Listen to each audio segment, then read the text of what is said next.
राधे राधे, जय श्री कृष्णा। मैं सीमा सिंह बड़ों को चरण स्पर्श, छोटों को प्यार और बराबर वालों को तहे दिल से नमस्कार करती हूँ। अब तक हमने 7 अध्याय सुने हैं। अगर आपका कोई भी अध्याय सुनने से छूट गया है तो डिस्क्रिप्शन बॉक्स में मैं उनका लिंक छोड़ दूंगी। आप वहां से अपना छूटा हुआ अध्याय सुनकर पुण्य लाभ कमा सकते हैं। और अगर आपको ये अध्याय अच्छा लगे तो इसे ज़्यादा से ज़्यादा लाइक करें, अपने दोस्तों रिश्तेदारों में ज़रूर शेयर करें ताकि उन्हें भी सावन मास के महात्म्य को सुनकर संपूर्ण फल प्राप्त हो और आपको इसका पुण्य लाभ मिले। और हमेशा की तरह अगर अभी तक आपने मेरे चैनल को सब्सक्राइब नहीं किया है तो आपसे एक करुण रिक्वेस्ट है कि मेरे चैनल को सब्सक्राइब करें ताकि मेरा आगे आने वाला वीडियो सबसे पहले आपको मिले। धन्यवाद। आइए अब हम सावन मास के महात्म्य का 8वां अध्याय सुनते हैं।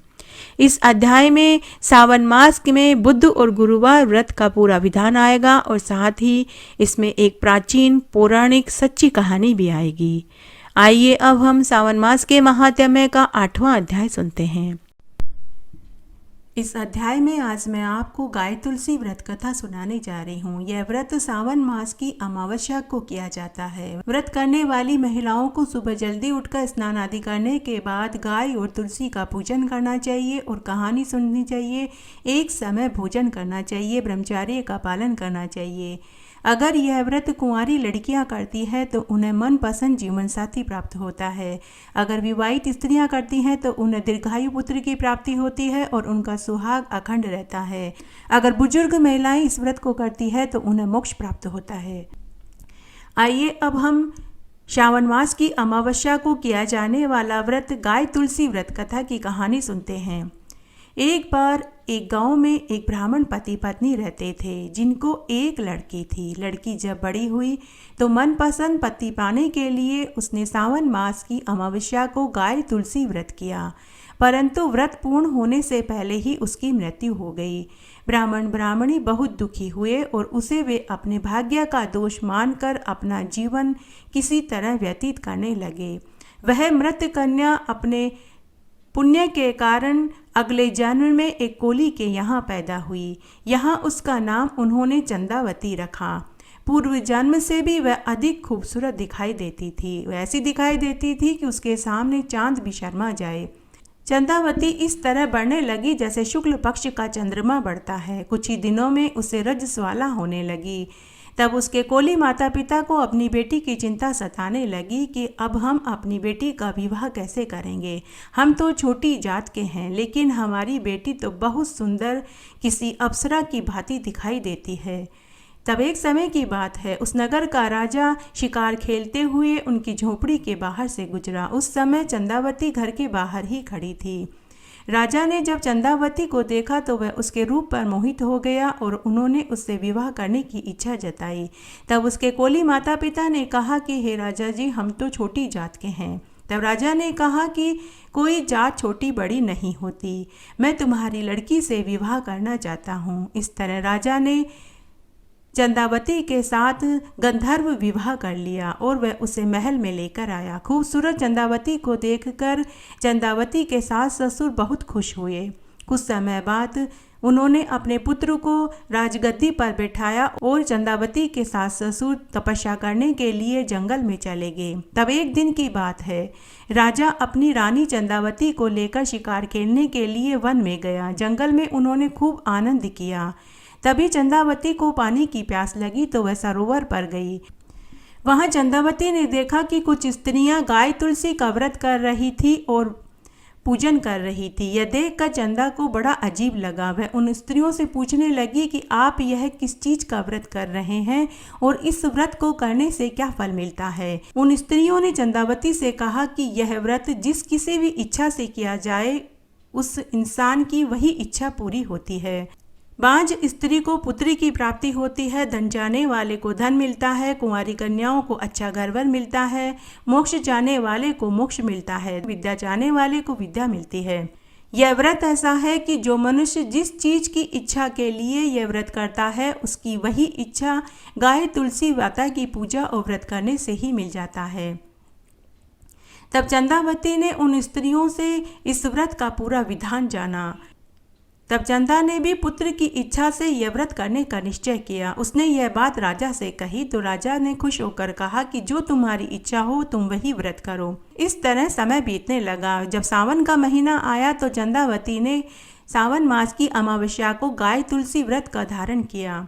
पूरे भक्ति भाव और श्रद्धा से उसने व्रत का पालन किया। एक समय भोजन खाया, गाय को हरी हरी घास डाली, तुलसी क्यारे में दिया जलाया, सादा भोजन किया, ब्रह्मचर्य का पालन किया।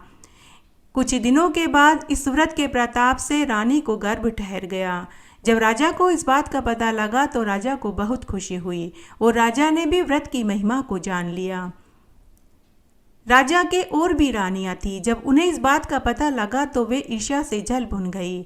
7वां मास पूरा होने पर राज्य की तरफ से चंदावती के पिता को निमंत्रण भेजा गया, जिससे उसके पिता राजमहल में आ गए। उसके पिता को फटे हाल में देखकर अन्य रानियां हंसने लगी और मजाक उड़ाने लगी, लेकिन चंदावती ने उन रानियों की बात पर कोई ध्यान नहीं दिया। उसके बाद होम हवन किया गया, हाथ में राखी बंधवाई गई तो अन्य रानियों को और भी चिढ़ होने लगी। परंतु राजकुल की रीत के अनुसार रानी को राखी बांधी गई। तब दासियों ने 4 रस्ते की मिट्टी, हनुमान जी की मली, लोहे की कील, काले रंग का ऊन, कपड़े का टुकड़ा मिलाकर रानी को राखी बांधी गई और खोला भरा गया। तब रानियां बोली कि अरे कोली की जात की लड़की है, क्या खोला क्या ओला, और जोर जोर से हंसने लगी। परंतु चंदावती ने उनकी इस मजाक की ओर कोई ध्यान नहीं दिया। फिर राजकुल की रीत के अनुसार चंदावती का खोला भरा गया और हरा नारियल, मूंग, शकुन की कई सोने की मोहरें रखकर गाजे बाजे के साथ चंदावती को उसके पीहर में प्रसूति के लिए भेज दिया गया। 9 महीने के बाद चंदावती को पुत्र पैदा हुआ। उसके बधाई स्वरूप रानी ने राजा के लिए फूल का दड़ा भेजा। जब राजा को पता लगा तो राजा को बहुत खुशी हुई, लेकिन अन्य रानियां जलकर खाक हो गई क्योंकि उन्हें औलाद सुख प्राप्त नहीं हुआ था। वे सभी बांझ थी। समय पूरा होने पर चंदावती अपने सुंदर पुत्र को लेकर महल में आई। तब राजा ने अपने पुत्र का नामकरण संस्कार करवाया और पूरी नगरी को भोजन खिलाया और जलवा पूजन किया। उन्होंने अपने पुत्र का नाम चंद्रमौली रखा। चंद्रमौली धीरे धीरे बड़ा होने लगा। उसको देखकर अन्य रानियों को ईर्ष्या होने लगी, जिससे सभी रानियों ने एक योजना बनाई और चंद्रमौली को मार डालने का षड्यंत्र रचा। तब एक दिन चंद्रमौली महल में सो रहा था। तब दासी के द्वारा चुपचाप उठवाकर उसे पर्वत के ऊपर फेंकवा दिया। बालक लुढ़कता हुआ पीपल के पेड़ के पास आकर गिरा और जोर जोर से रोने लगा। उसी समय उसी गांव के सुतार की एक लड़की पीपल की पूजा करने के लिए आई तो उसने बालक को रोते देखा तो वह बच्चे के पास पहुंची। इतना सुंदर लड़का रो रहा है, उससे रहा नहीं गया। उसने गोद में उठा लिया और उसका मन करा कि मैं इसे भाई बना लेती हूँ और अपने घर ले जाती हूँ, लेकिन मैं पूछूं किससे। तब उसने चारों तरफ नजर दौड़ाई, लेकिन उसे कोई दिखाई नहीं दिया। तभी उसे एक गाय दिखाई दी। सुतार की लड़की ने गाय से पूछा कि हे गाय माता, यह किसका भाई है। गाय ने कहा कि जो खिलाएगा और प्यार करेगा यह तो उसी का भाई होगा। तब लड़की बोली कि हे गाय माता, मैं इसको खिलाऊंगी भी और प्यार भी करूंगी। तो गाय माता बोली ठीक है, फिर तो तू ही इसे ले जा, आज से ये तेरा भाई हुआ। उसी समय चंद्रमौली का रोना बंद हो गया। वह लड़की खुशी खुशी उसे लेकर घर आ गई। घर आकर उसने अपने माता पिता को पूरी बात बताई और कहा कि हे माता पिता, मुझे ये लड़का गाय माता ने दिया है और अब ये मेरा भाई है और अब मेरे साथ रहेगा। जब माता पिता ने सुना तो उन्हें बहुत खुशी हुई और उन्होंने सोचा कि ये लड़का तो हमारी बेटी को गाय माता ने दिया है। चंद्रमौली सुतार के घर पलने बढ़ने लगा। जब राजकुमार थोड़ा बड़ा हुआ और बोलने लगा तो उसने अपने पिता से कहा कि पिताजी, मुझे एक लकड़ी का घोड़ा बना करके दे दीजिए। तब पिता ने उसे लकड़ी का घोड़ा बना करके दे दिया। तब राजकुमार लकड़ी के घोड़े को लेकर नदी के किनारे गया और लकड़ी के घोड़े से बोला कि घोड़े घोड़े पानी पी। उस समय महल की दासियां वहाँ पानी भर रही थी और रानियों के कपड़े धो रही थी। तब दासियों को यह सुनते ही हंसी आई और उन्होंने कहा कि अरे सुतार के लड़के, तू तो बेवकूफ़ है, क्या लकड़ी का घोड़ा भी पानी पीता है।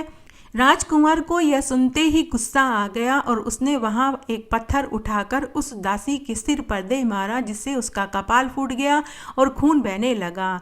सभी दासियाँ घबरा गई और उस लड़के को उठाकर महल में ले गई। दासियों ने सभी रानियों से कहा कि इस लड़के ने हमें पत्थर की मारा है।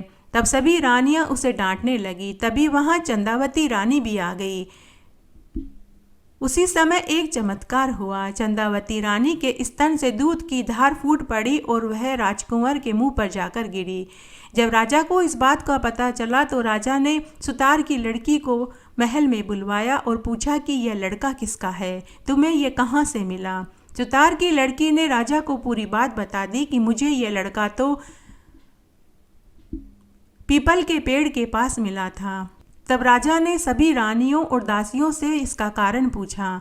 तब जिस दासी ने यह कार्य किया था वह हाथ जोड़कर राजा से बोली कि हे महाराज, मुझे तो अन्य बड़ी रानियों ने इसे पर्वत पर फेंकने के लिए कहा। उन्होंने मुझे धन का लालच दिया। मैंने तो वही किया जो बड़ी रानियों ने मुझे कहा। मैंने तो आज्ञा का पालन किया है। तब उसी समय राजा ने बड़ी रानियों को फांसी की सजा देने का हुक्म दिया, लेकिन चंद्रावती रानी ने राजा को ऐसा करने से मना कर दिया। तब चंद्रावती रानी ने अन्य बड़ी रानियों से कहा कि आप सब भी सावन मास की अमावस्या को गाय तुलसी व्रत का पालन करो, इससे आप सभी को भी पुत्र की प्राप्ति होगी। तब अगली बार जब सावन का महीना आया तो बड़ी रानियों ने भी अमावस्या को गाय तुलसी व्रत का धारण किया, जिस व्रत के प्रताप से उन्हें भी एक एक पुत्र पैदा हुआ।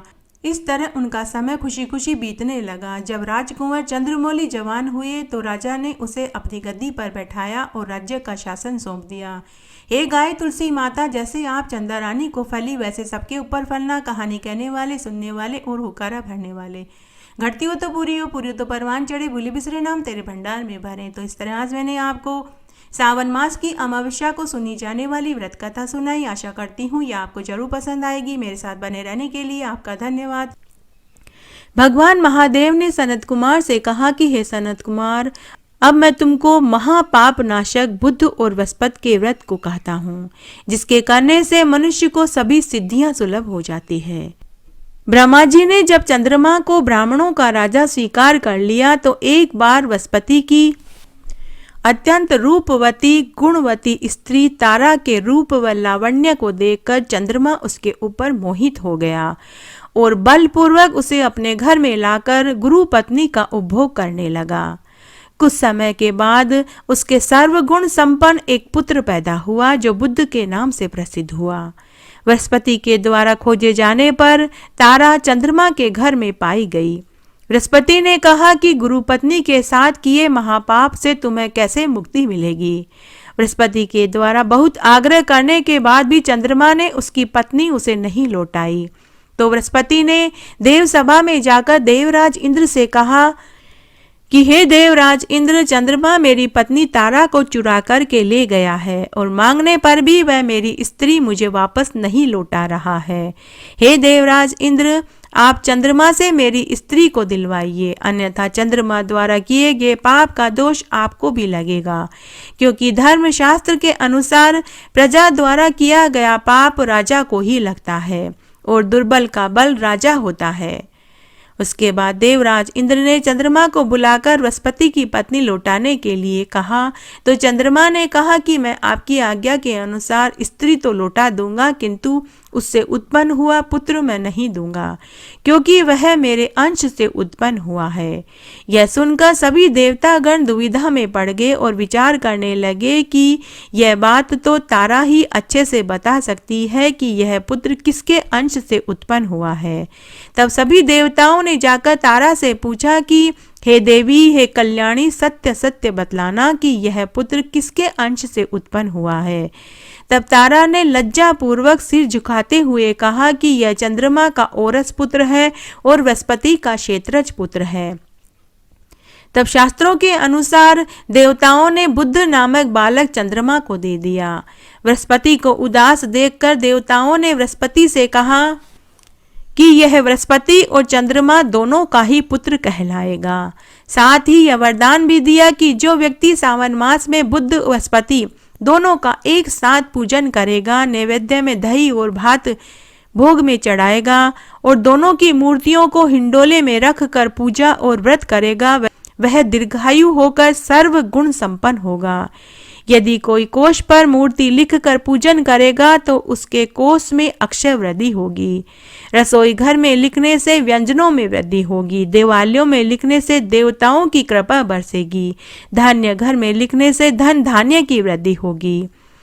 जो मनुष्य सावन मास में लगातार 7 वर्ष तक यह व्रत करेगा और उसके बाद उद्यापन करेगा, उसको अक्षय फल की प्राप्ति होगी। उद्यापन से पहले पूरी रात जागरण करना चाहिए। स्वर्ण की प्रतिमा बनाकर षोडशोपचार विधि से पूजन करना चाहिए। हवन करते समय तिल, घी और खीर की आहुति देनी चाहिए तथा पीपल की संविदा से हवन करके पूर्णाहुति करना चाहिए। तब महादेव जी ने सनत कुमार से कहा कि हे सनत कुमार, इस दिन मामा भांजे और ब्राह्मण को भी भोजन कराना चाहिए। उसके पश्चात ही स्वयं भोजन करना चाहिए। इस प्रकार 7 वर्ष तक निरंतर व्रत करने से उस मनुष्य की सभी मनोकामनाएं पूरी हो जाती है। विद्या चाहने वाले को विद्या, शास्त्र और वेदों का ज्ञान प्राप्त होता है, क्योंकि हे सनत कुमार, बुद्ध ज्ञान का और गुरु महानता का प्रतीक है। यह सुनकर सनत कुमार ने भगवान महादेव से कहा कि हे भगवान, आज के दिन मामा भांजे को भोजन कराने की क्या परंपरा है? ऐसा पहले किसने किया और उसका उन्हें क्या फल मिला, वह कथा भी मैं आपसे सुनना चाहता हूँ। तब भगवान महादेव ने कहा कि हे सनत कुमार, मामा भांजे को आज के दिन भोजन कराने की यह परंपरा बरसों से चली आ रही है। इस संबंध में एक पौराणिक कहानी है, वह मैं तुम्हें सुनाता हूँ, तुम ध्यान से सुनो।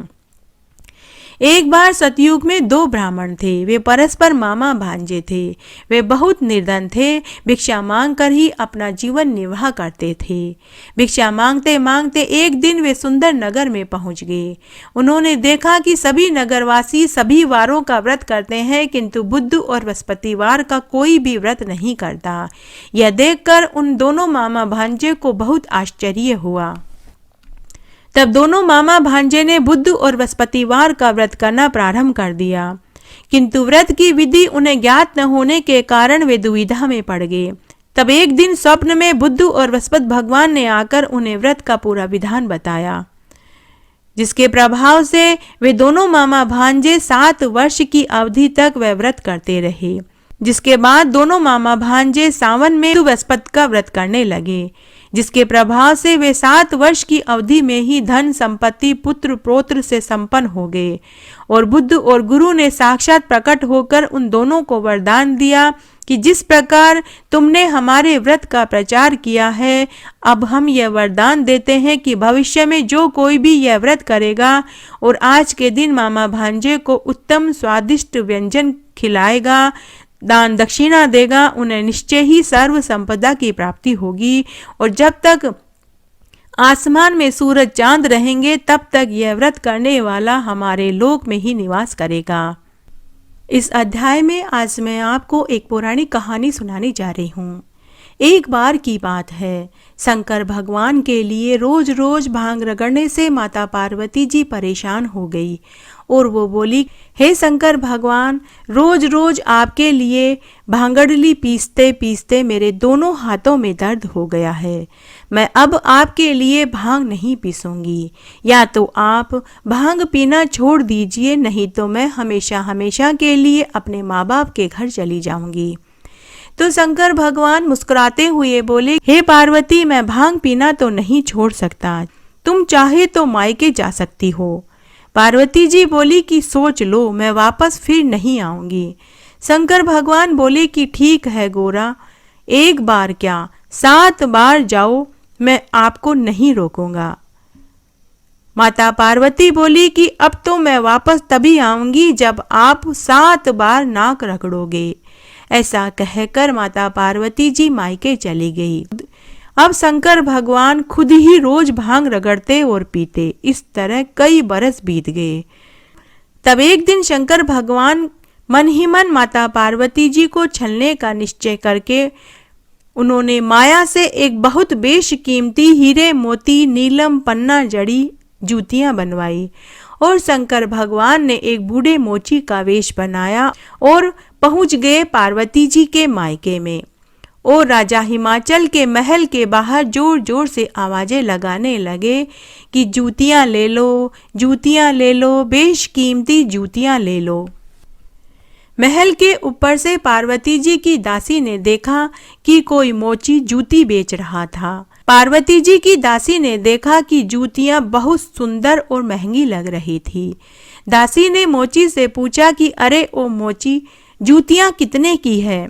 शंकर भगवान बोले, अरे बालिके, तेरी हैसियत नहीं है जो तू इन जूतियों को खरीद सके। तब पार्वती जी की दासी बोली कि अरे बाबा, मेरी हैसियत जरूर इन जूतियों की खरीदने की नहीं है, लेकिन मेरी मालकिन इन जूतियों को खरीद लेगी। तू रुक, मैं अभी अपनी मालकिन को लेकर आती हूँ। तब दासी महल के अंदर पार्वती जी के पास गई और पूरी सच्चाई बताई। यह सुनते ही पार्वती जी क्रोध से तमतमा उठी और वह बोली कि वह मोची जानता नहीं मैं कौन हूँ। तब पार्वती जी ने मोची को जनाजे वाले महल में बुलाया। पार्वती जी अपनी दासी के साथ वहां गई और बोली कि अरे ओ बूढ़े मोची, जूतियां कितने की है? शंकर भगवान जो मोची के वेश में थे वे बोले कि अरे बालिके, इस जूती को पहनने की तुम्हारी हैसियत नहीं है, यह अनमोल जूतियां हैं। हे बालिके, तुम इन जूतियों की कीमत नहीं दे सकती, इसको तो शंकर भगवान की रानी या फिर विष्णु भगवान की रानी ही पहन सकती है। तब माता पार्वती गुस्से से तमतमा उठी और बोली कि अरे बूढ़े मोची, तू जानता नहीं मैं कौन हूँ, मैं शंकर भगवान की रानी हूँ। अगर शंकर भगवान को पता चल गया तो वे तुझे यहीं बैठे बैठे ही भस्म कर देंगे। शंकर भगवान मन ही मन प्रसन्न होने लगे। तब मोची वेश में शंकर भगवान बोले कि ठीक है बालिके, वैसे तो ये जूतियां बहुत बेशकीमती है, लेकिन मैं तुम्हें एक शर्त पर इसे मुफ्त में ही दे दूंगा। अगर तुम 7 बार जूतियों पर नाक रगड़ दो तो मैं ये जूतियां तुम्हें मुफ्त में दे दूंगा। माता पार्वती ने मोची को बहुत भला बुरा कहा, शंकर भगवान का खौफ दिखाया, खुद की शक्ति बताई, लेकिन मोची टस से मस नहीं हुआ। आखिर थक हार कर माता पार्वती उन सुंदर जूतियों को जाने नहीं देना चाहती थी। जूतियां बहुत सुंदर थी, रह रह कर जूतियों में से बिजली की सी चमक उठ रही थी। तब माता पार्वती ने चारों तरफ देखा, कोई नहीं था।